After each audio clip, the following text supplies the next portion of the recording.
नमस्कार। Study sir जी में आप सभी का स्वागत है। आज हम इस वीडियो में एनसीईआरटी की कक्षा 7वीं की हिंदी पाठ्य पुस्तक वसंत भाग 2 के 16वें पाठ भोर और बरखा इस पाठ के भावार्थ एवं शब्दार्थों को पढ़ेंगे।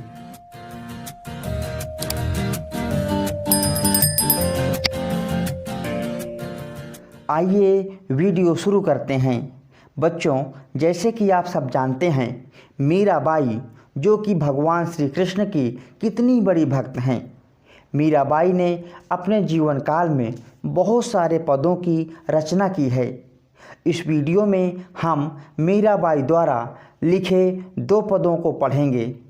पहले पद में मीराबाई ने भोर के समय यानी कि सुबह के समय श्री कृष्ण को जगाने का वर्णन किया है। आइए इस पद को देखते हैं। पद को पढ़ने से पहले हम इस पद में आए हुए कठिन शब्दों के अर्थ जानते हैं। ललना का अर्थ है बेटा, मोरे का अर्थ है मेरे, रजनी का अर्थ है रात, बीती का अर्थ है समाप्त हो गई, भोर प्रातः यानी कि सुबह, भयो है हो गया है, क्युआरे दरवाजे, सुर देवता, ठाढ़े खड़े हैं, कुलाहल कोलाहल अथवा शोर, शब्द शब्द, उचारे उच्चारण करना, गौवन गायों के, तारे उद्धार करें। तो आइए अब मीराबाई द्वारा लिखे गए इस पद को पढ़ते हैं। जागो बंसी वारे ललना, जागो मोरे प्यारे, रजनी बीती भोर भयो है, घर घर खुले किवारे, गोपी दही मथत सुनियत है, कंगना के झनकारे, उठो लाल जी भोर भयो है, सुर नर ठाढ़े द्वारे, ग्वाल बाल सब करत कुलाहल, जय जय शब्द उचारे, माखन रोटी हाथ मलिनी, गौवन के रखवारे, मीरा के प्रभु गिरिधर नागर, शरणवाया को तारे, जागो वंशी वाले ललना, जागो मोरे प्यारे।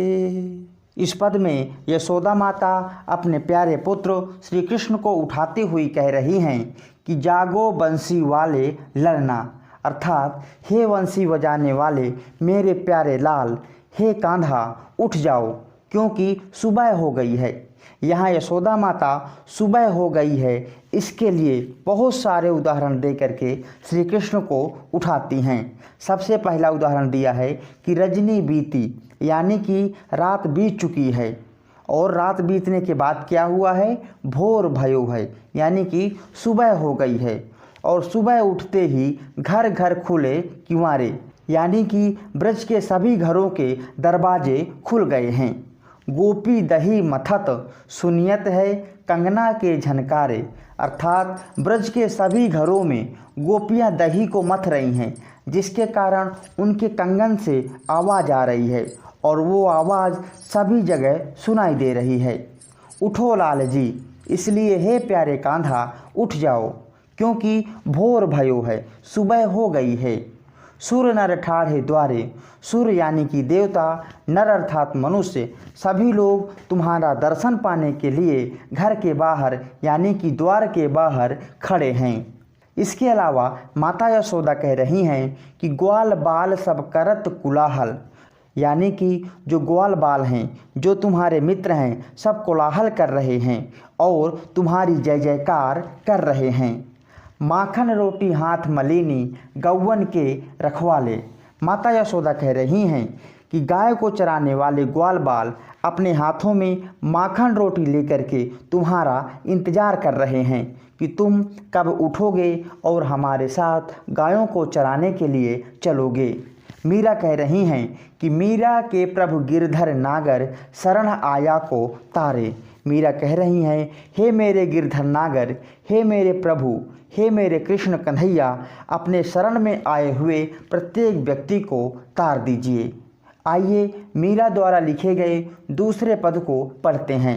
सबसे पहले उस पद में आए कठिन शब्दों के अर्थ जानते हैं।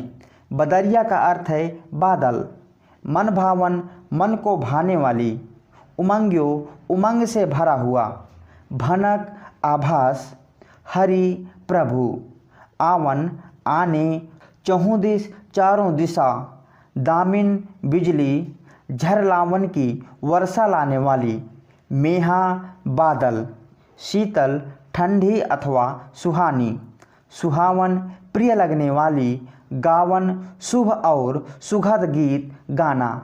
आइए अब मीरा द्वारा लिखे गए दूसरे पद को पढ़ते हैं।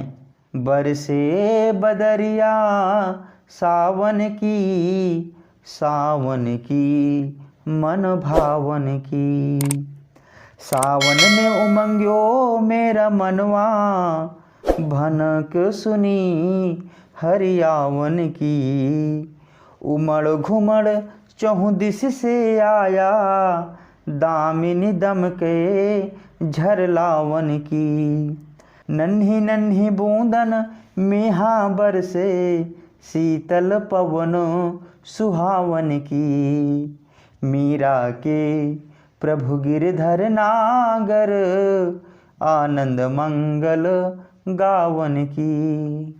दूसरे पद में मीराबाई ने सावन के वर्षा ऋतु में श्री कृष्ण के आने की आहट का उल्लेख किया है।